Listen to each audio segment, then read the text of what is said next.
Bonjour à toutes et à tous. De quoi on va parler aujourd'hui? J'arrive du salon nautique qui se passe cette semaine. Donc c'est l'utilisation du vent pour les bateaux de plaisance ou pour les bateaux de course. Et là, on va essayer d'étendre un petit peu le débat euh, et d'aller vers des réflexions sur la propulsion des navires de commerce ou de grandes croisières, les gros bateaux, qui étaient à la voile il y a quelques dizaines d'années et qui sont avec l'arrivée du moteur et des énergies fossiles devenus des bateaux à propulsion mécanique.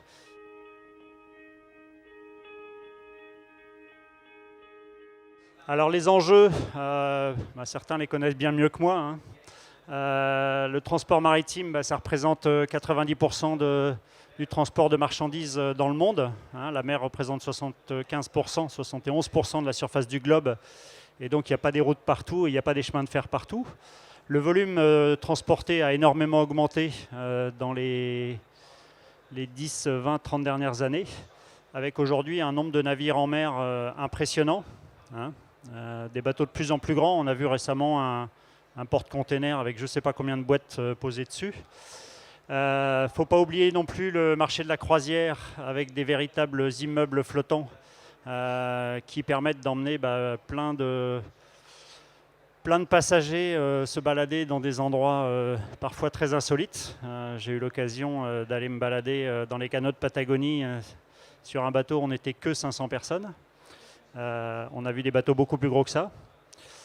Et puis, tout ça, ça représente énormément de consommation d'énergie fossile, du fioul lourd la plupart du temps, donc un pétrole très peu raffiné, mais un taux de CO2 assez important quand même à l'échelle de la planète. Alors vous allez me dire, on ne fait pas de feu sans fumée. Si on transporte autant de cargaisons, il faut bien que l'énergie pour la transporter vienne de quelque part. Il faut qu'on trouve des solutions, il faut qu'on fasse des efforts.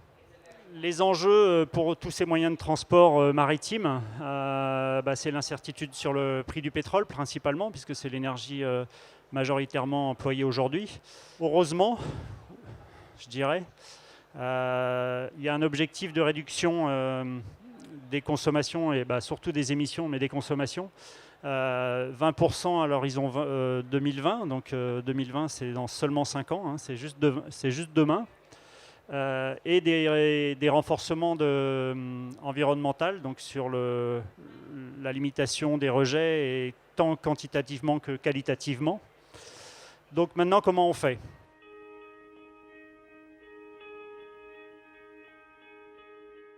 Il n'y a pas de solution qui se dégage et qui fait l'unanimité aujourd'hui.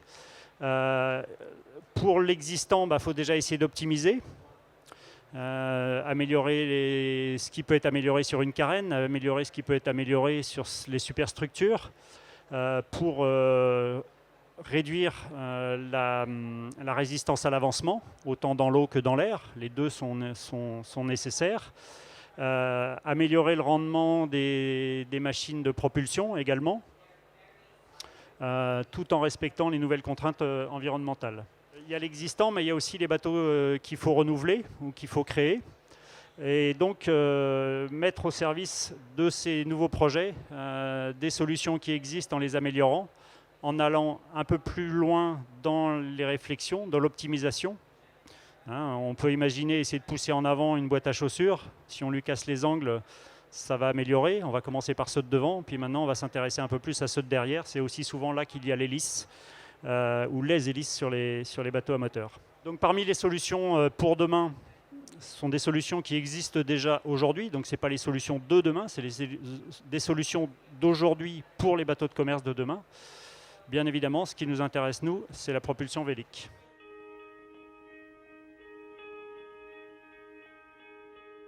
Comment on va y arriver ? On ne va pas y arriver tout seul. On peut prêcher la bonne parole, mais ce n'est pas toujours très efficace. Ça ne suffit pas. Donc ça va se faire en mariant des gens de cultures différentes, d'origines différentes et de problématiques différentes. Et l'idée, c'est peut-être d'aller chercher, assembler des solutions différentes pour les intégrer dans un environnement local, mais international.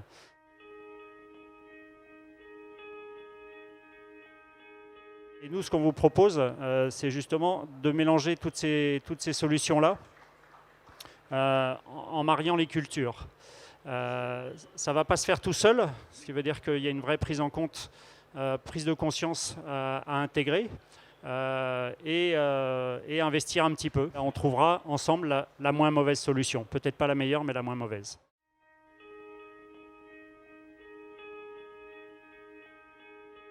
L'aérodynamique et l'hydrodynamique sont des outils qui sont aujourd'hui beaucoup plus accessibles. Il y a quelques années, soit on faisait des maquettes plus ou moins à l'échelle et on essayait de bricoler sur l'eau. Après, il y a eu les bassins de carène et puis maintenant, il y a du calcul numérique. Le calcul numérique, c'est une opportunité géniale d'essayer plein de choses en très peu de temps, si tant est qu'on a la puissance de calcul. Les bateaux à voile utilisent depuis longtemps ces systèmes-là et ces problématiques-là.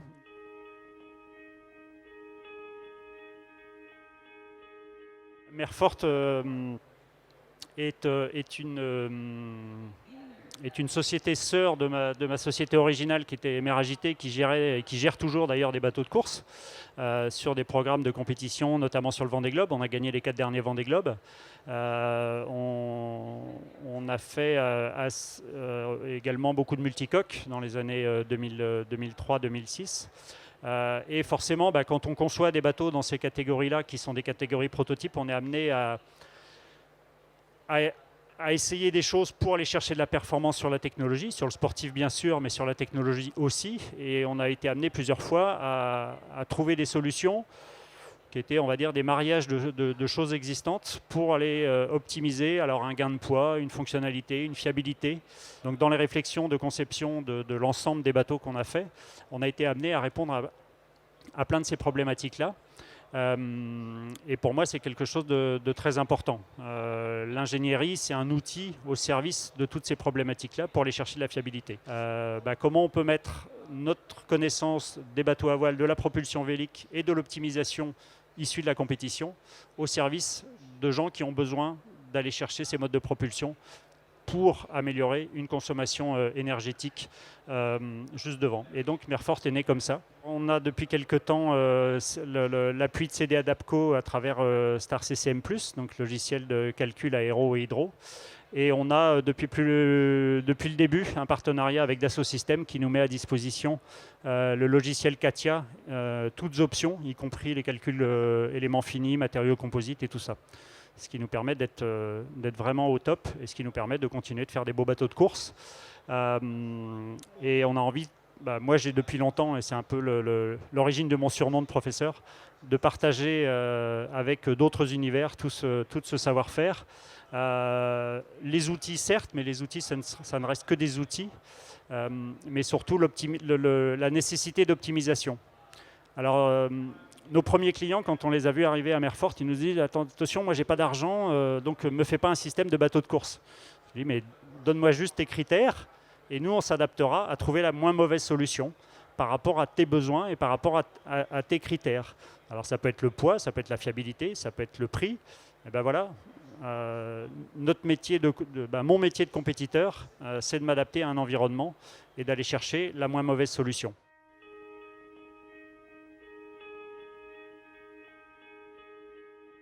J'ai un petit peu répondu tout à l'heure. Quand le pétrole est pas cher, ils engrangent des bénéfices. Et quand le pétrole est cher, ils n'ont plus d'argent à dépenser pour faire de la recherche et du développement.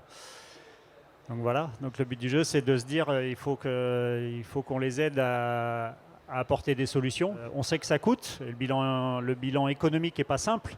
On réfléchit, il y a des bateaux à voile souple, mais une voile souple ça s'abîme et donc il faut la remplacer. Tu peux imaginer des ailes rigides, tu te dis c'est une pièce qui ne se détruit pas, il y a quand même des systèmes qui s'usent, donc faudra en tenir compte, mais ça coûte un peu plus cher que des voiles. Voilà, c'est un bilan économique au final. Alors il y a des solutions réglementaires, mais on aimerait que ça aille un peu avant, que ce soit en amont des règlements, tant qu'à faire. C'est comme la capacité de l'intelligence de l'homme.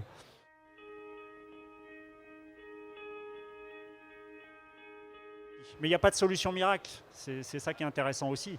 Il y a beaucoup de choses qui ont déjà été faites, que ce soit les cylindres de Magnus, les kites, les ailes. On a même vu des projets arriver où c'est carrément l'ensemble de la carène qui a une forme de profil d'aile, un profil symétrique bien sûr. Voilà, ce qu'il faut, c'est y réfléchir ensemble.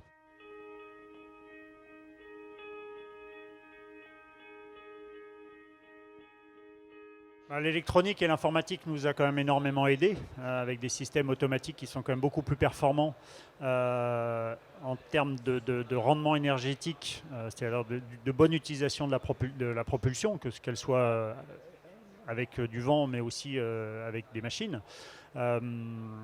Maintenant, à travers des solutions de propulsion véhicule, on peut aussi réfléchir à des systèmes qui pardonnez-moi mon langage, mais qui s'auto-démerdent. C'est-à-dire faire des systèmes qui sont en équilibre, où tu n'as plus qu'à ajuster l'équilibre. Il y a quelques dizaines d'années, avant que les pilotes automatiques électriques existent, il y avait des conservateurs d'allure qui n'utilisaient pas d'énergie électrique. Ça n'existait pas, de toute façon, ces systèmes-là, ils n'existaient pas. C'était une pale qui transmettait un peu d'effort à un autre système avec un effet Flettner qui après entraînait le gouvernail. Et ça se débrouillait très bien et ça barrait très bien. À l'échelle de la vitesse de ces bateaux-là. Voilà, on peut aussi, sur des problématiques d'orientation alors sur des voiles, ça va être compliqué, mais sur des ailes, c'est possible, faire des systèmes qui soient quasiment auto-asservis et qui aient besoin de très peu d'énergie en plus pour les faire tourner. Merci.